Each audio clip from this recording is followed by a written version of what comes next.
Okay. So I had to have a conversation with my husband last night about money. And conversations about money are not always comfortable. Okay. Let me know in the chat if you resonate with that idea. But over the years, doing work on ourselves has gotten easier. But since we have moved abroad, that conversation felt really challenging for me, right? And I could tell for him there were aspects that didn't necessarily feel comfortable either.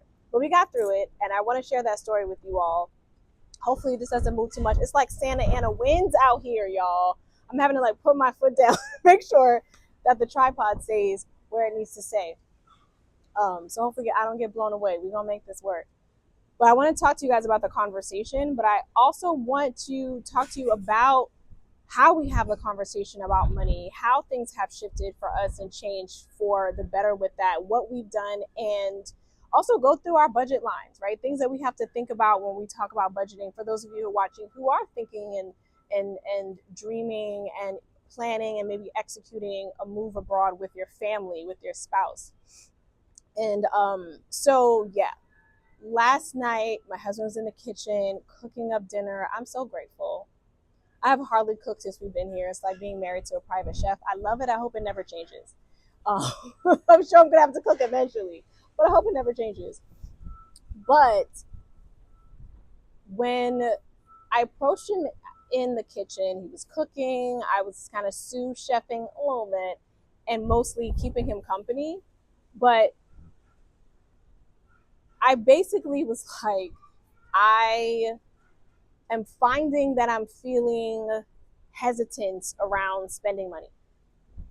And that wasn't necessarily the case before I had worked through some things, right? Because our money mindset stuff is real. Because we think often that it's about the paper, and the cents and the coins, and it's really not. Working with couples over the years who have to have difficult conversations about money, I know it's not about the money itself. It's all the things that we attach to the money, that feeling of scarcity that we're not going to get it back, that we're not going to pay a bill, that we're going to have to deal with overdraft fees, that we're going to be in struggle again. And I get it, because there's definitely been times where in seasons where we've been paycheck to paycheck, where we've had to make tough calls like, okay, so the priority are these expenses that will be on time, and these expenses will be late, right? Because when you're an entrepreneur, when you're starting out, when you're shifting, cash flow shifts. But the bills don't care when your cash come in. They want to get paid when they want to get paid. And so I worked through a lot of that stuff, and I've noticed that he has too. And yet we have made a really big shift and change in our life. And a lot of times shifts and changes, a promotion, someone changing their job, someone going to full-time to part-time, spending more money than you have spent, those kind of shifts and changes can stir up stuff that you thought, man, why didn't I heal from this? Didn't I already do this? And yet here we are again. So I felt that scarcity stuff coming up for me. And I'm a verbal processor. I can't work it out in my head a lot. A lot of times I have to talk it out with someone. And so I was like, I'm feeling this coming up. And he was like, why? We're good. We've talked about it. We have a plan. We've, made these things a priority. And I was like, you're right. And yet I'm still feeling like this. And I could tell that something started to shift in him, because, he's doing something new and really doing really well at it, like financially successful in terms of how he's dealing with it. And I could tell something. I was like, where are you coming from? I could see something shifted. And he was like, I don't think you trust me. And I was like, I was kind of quiet. I was silent because I didn't want to rush to something, because in my head, I'm like, of course I trust you. I'm like, you're brilliant. Anything that you've ever put your mind to doing, you've done it well. You've done it successfully. I trust in you and I believe in you. And I've shown that over time. I didn't say this. This is me in my head. But then I'm like, I took a beat and I was like, I do feel like I trust you. And he was like, yo, if you did, I don't know how you'd be worrying like this. And I said, well, let me preface this by saying it's not about you. This is me. I'm aware of something going on with me and some things around money that's coming up again for me that I thought I had to. And it's not really about you. It's about me. And I said this out loud because I think it's important that we let folk know, like, look, I'm working on this or I'm trying to work through this. It's my stuff. And I'm aware that it's my stuff. You're my partner. You're entangled in my stuff, but it's really my stuff.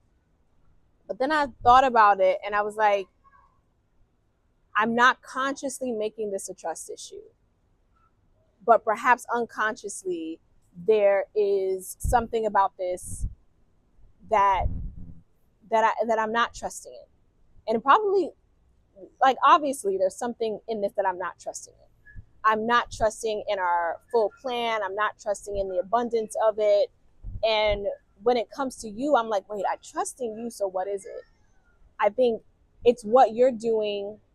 This is what we talked about. I'm like, you're doing something so different than you've done before. And when you were making money before, I understood what you were doing. I knew how it worked, more than on a basic level. And I think this time around, when he asked me about that, I'm like, I think it's just I don't understand enough about the process. I have some basics, but I don't understand enough about it. And I'm like, we diversified our eggs, but what if all the eggs in the baskets that we diversified like comes crushing down? You know, like that. When the scarcity mindset can hit around money, it can hit. And I'm like, I know we have this plan. I know we're doing it. And he kind of had to remind me, like, we have this emergency fund. We have a peace fund. We put aside for contingency. We do this on a weekly basis. We go through our budgets. We're being stewards of our money. And all of the practical things that I need to have in my head to be able to be like, yeah, you know, you're right. We are doing this. And I am going to learn more about the process of what it is that you're doing, because that mixed with how much I trust you as a person, I think will help. But also, I need to be in an abundance mindset, and I need to be right where we are right now. One of the things that I say to myself, for years I've said this, that helps kind of ground me back when it comes to money and when stuff starts creeping up about money, is that money is fluid and time is finite. Time is the real commodity. We can't get it back. That's what makes it super precious. And money is going to come and go. We're going to have income. We're going to have outcome, our expenses. We're sometimes going to have the outcome of little to no income, which sucks. And that feeling kind of sticks with you, that feeling of struggle, because operating in struggle just sucks. It does not feel good. And when you've had it and you remember it, you're like, I never want to go back there.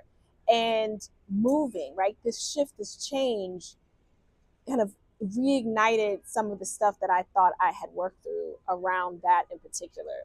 And so reminding myself to be present, reminding myself what's true, all the things that my husband said, which helps to kind of take me out the clouds and ground me. I have a friend that I talked to who watched my video about the airport yesterday, about the airport luggage being lost. And she was saying that basically it's cool if one partner's like kind of going off a little bit, but if another partner can ground them, and so you have this balance, and I like to say harmony, that you have between the two.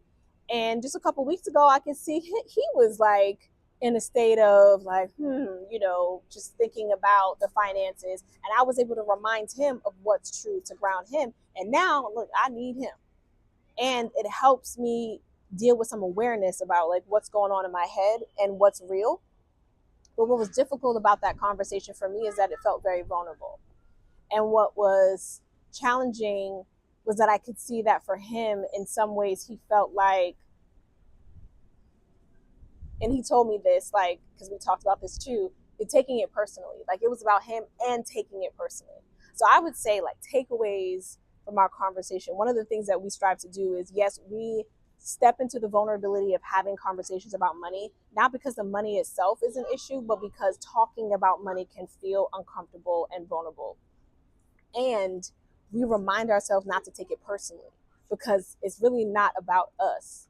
And so if we have the awareness enough to say, okay, you know, I didn't come to him like, you see, you and you made this decision and da da da da. I came to him like, I'm feeling uneasy or hesitant when I go to spend something that isn't a necessity. And I know that that means something's coming up for me around scarcity. And I want to work it out with you. That was the vulnerable part for me because I have to be aware of myself to have that conversation with him. And I also knew that I was running the risk that he would take it personally. And so I'm like, I preface like, it's not about you, right? And I can see maybe you're taking it personally, please don't. And for him to receive that now, this is like the arc. This is like the arc of where we've started to where we are now, right? The conversations about money can feel tricky, but they honestly it's because they feel vulnerable because you're not talking about paper and metal coins. You're talking about your fear of how much we're spending and that we're not going to have enough. Your discomfort with being in struggle, maybe because you felt it before. The stress you feel about making sure that everything goes as it should be feeling because you feel the responsibility and the weight of that, and you may or may not feel guilty or inadequate in terms of like maybe someone's making more than the other and they feel like they're not contributing, and so the dynamics can get weird. Like that's what we're talking about. That's why it feels vulnerable. That's why awareness is so important when we have these money conversations, because it's not easy. And in coming here, we had several conversations leading up to here and after. So I want to talk to you guys about, like I said, our budget lines as well, the reality of what that looks like. But I wanted to start with something I don't hear often, which is about the conversation around money with our partners when there's change, when there needs to be a change around money, right? And sometimes you might be like, Imani, it is about the other person, right? They spend too much, or they're penny pinching and they spend too little, right? They're just like stiff with it.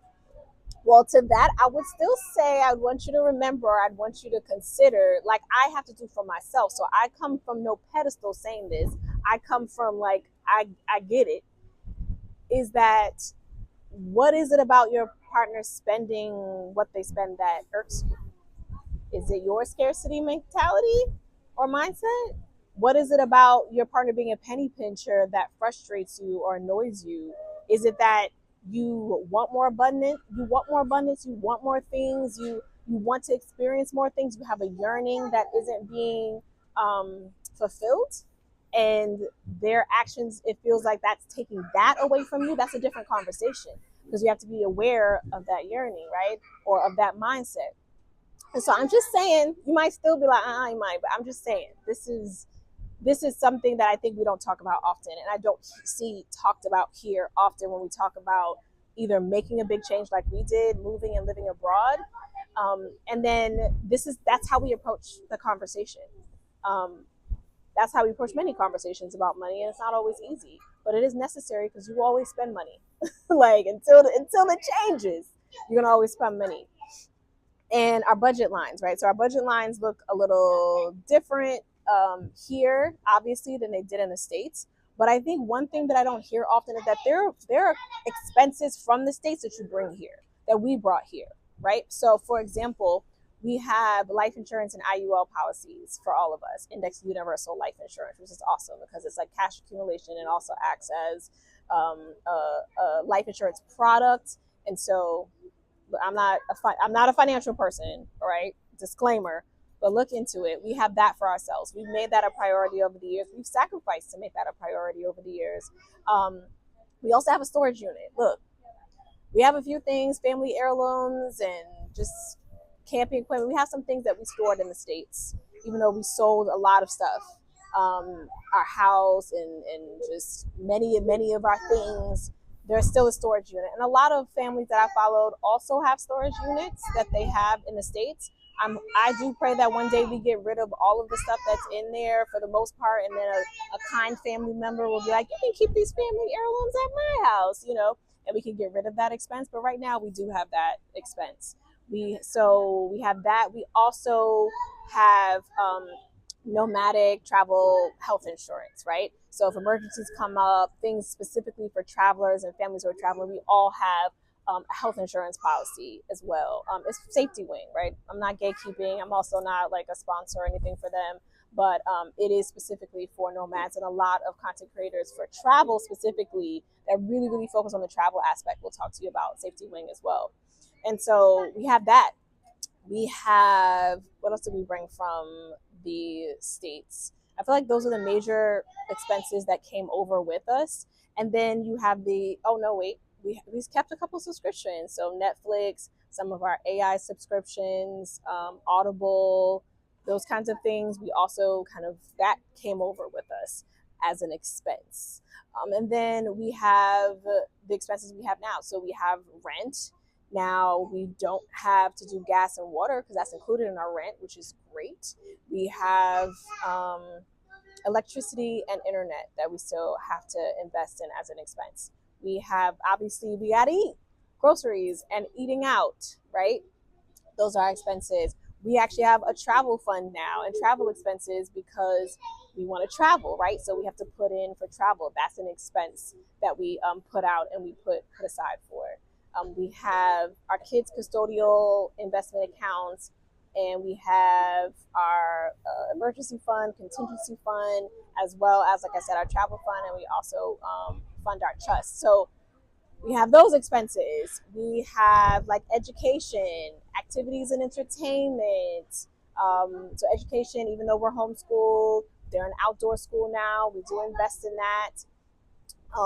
Activities and entertainment might be something that we do for fun as a family that costs, or something that the kids are involved in that's like an extracurricular that costs. So that's something we would have had in the States too, but we also have it here. And yeah, I think just self maintenance, self care, shopping, right? If you just go and you buy some stuff, everything is accounted for. I do feel this sense of like, we're here and it's gotta work. And I know that's where stuff has come up for me too. Like, here, there's not a lot of safety net here. We're out here not really knowing that many people. And so it's like, this has got to work. Like, it can't not work. And so that sense, right? I think there's a pressure that I put on myself that I have to relieve. I've got to relieve that pressure so that I can have relief. I have to look at what's real, and I have to look at the things that we've already put in place to make sure that we are okay to the best of our ability. And then there are just other things that are outside of our control. And so hopefully the takeaway today around money is that, you need a budget, okay? I mean, unless you're making so many trillions of dollars that you're like, my great great great great grandchildren are already rich, so I don't even know where my money's going, and I don't care. I just spend money and it doesn't matter. But a lot of us, if we're stewards over our money, we have a budget, and I think those conversations are important to have around if something needs to shift and how you're handling the money and who's handling the money and all of that jazz. Like, you got to talk about it. You got to be aware of self. You got to not take it personally. You got to remember that time is finite and money is fluid. It will come back to you. Not always when you want it to. Trust and believe. I know. But it will come. It will come because that's just, money is fluid like that. It often is. And the time, this is part of the reason why we left. Like, I don't feel like I have all the time in the world.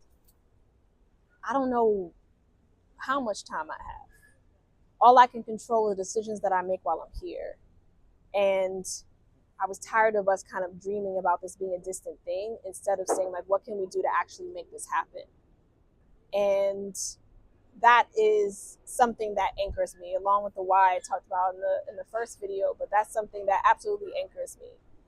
So yeah, hopefully this was helpful. It's beneficial, whether or not you're planning to travel nomadically or live abroad, or playing with the idea of moving abroad and you want to think about what things you need to consider when it comes to budget. Because I know I can sit here and be like, yeah, we spend this for this and we spend this for this. I don't know how that's helpful because everybody's budget is different. It depends on where you live. It depends on what your lifestyle is. It depends on if you're solo or if you're a couple or if you have one kid or if you have multiple kids, if you're going to be putting them in private school or you homeschool or you're going to put them in local school. Like, if you're going to do extra, it's too many variables for that to make sense. And at the end of the day, I would say for us, just understanding what we're spending on and feeling like we're a team. Because honestly, there are things that I do well, that's maybe my lane. There's things that Aus does really well that's his lane. And what I've learned over the years is that while we're doing our thing, we need to make each other aware of what's going on. So if I'm like doing the budget lines, it's not that he doesn't know what the budget line is and what's being put in there. We come together so that he's aware of it and what he's doing, and he's like, okay, I moved this money here. I did this for our investments because he handles that. He makes me aware of it. So I'm not out here just blinking and breathing and oblivious to what's actually happening, right? And that's a really important piece as well. So this is our conversation about money, travel, relationships, budgeting, decision making. Perhaps there's something here that you can hold on to. If so, please let me know down in the comments. I would love to hear it. If this video resonated with you, if you were nodding at any point or it felt good, please like this video. And if this kind of content resonates with you as well, please subscribe. For those of you who've already subscribed, for those of you who have commented, like I expected to get 0 comments. I was like, I'm speaking into the void and I'm just going to be consistent. I cannot tell you how much I appreciate that, for real. You know, bienvenidos o bienvenidos otra vez. Gracias. Welcome or welcome again. And thank you, because I'm doing a 100-day daily content sprint. No matter what, I'm showing up. I'm learning as I go on this YouTube. So I appreciate the support in the forms of any likes, subscribes, or comments that you guys give. And let me know if you have questions, what your thoughts are, because then, hey, it would absolutely inform another video that I could do for you that you feel will be beneficial. So, hey, I'm Imani Aisha. I come on here to make videos for you, making them better and better as I go along, to motivate, inspire, and empower you to feel good in your relationship with self and with your partner and family dynamic in the midst of the inevitable changes and challenges that you will go through. So thank you for having this conversation with me. I'll see you on the flip side, aka tomorrow.